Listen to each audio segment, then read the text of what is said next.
Good evening and welcome to Tucker Carlson Tonight. It is the deadliest one-man massacre in American history, yet already among the most forgotten.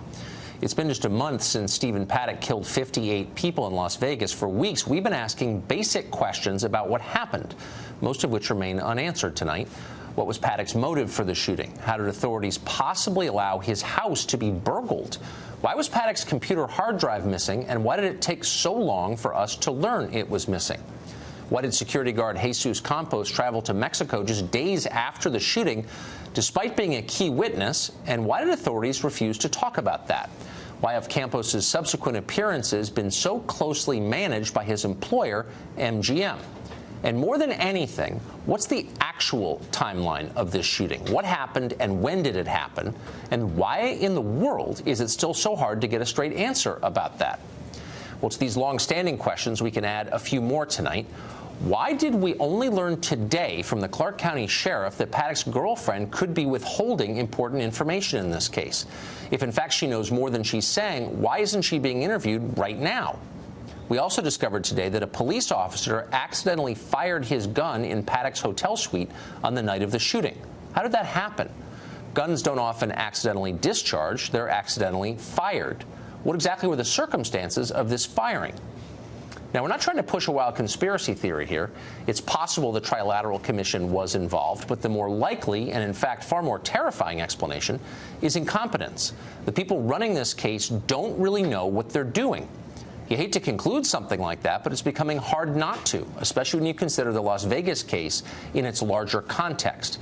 This is not the only federal investigation that has shaken public confidence recently. Consider some of the others. The FBI had Omar Mateen under surveillance for 10 months, and yet somehow didn't hinder his planning or execution of the Pulse nightclub massacre. The FBI was also apparently aware of New York City killer Sayfullo Saipov, Fort Hood shooter Nidal Hassan, Boston bomber Tamerlan Tsarnaev, and a list of other killers, but failed to stop any of their attacks. How come? The FBI famously investigated Hillary Clinton's email server for more than a year, during which time, for some reason, the Bureau gave immunity to several top aides for no obvious reason and failed to tape record key interviews. Why is that?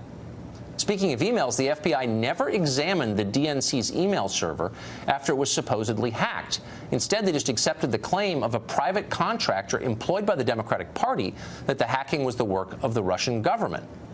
Why didn't one of the Bureau's many tech teams conduct its own investigation of a matter this important and politically sensitive? Meanwhile, in case after case, the FBI's supposedly incorruptible white-collar division has leaked sensitive details of current investigations to the press. How does behavior like that restore public confidence in federal law enforcement? It doesn't, of course, and it shouldn't. We have a right to be worried about the FBI. There is no more powerful federal agency in this country. They can read your email, they can root through your bank records, they can break down the front door of your house and arrest you in front of your children. Lying to them is a federal crime. We need to be absolutely certain the FBI is worthy of the power we give them. What is happening in Las Vegas right now is one of many reasons to wonder if they are.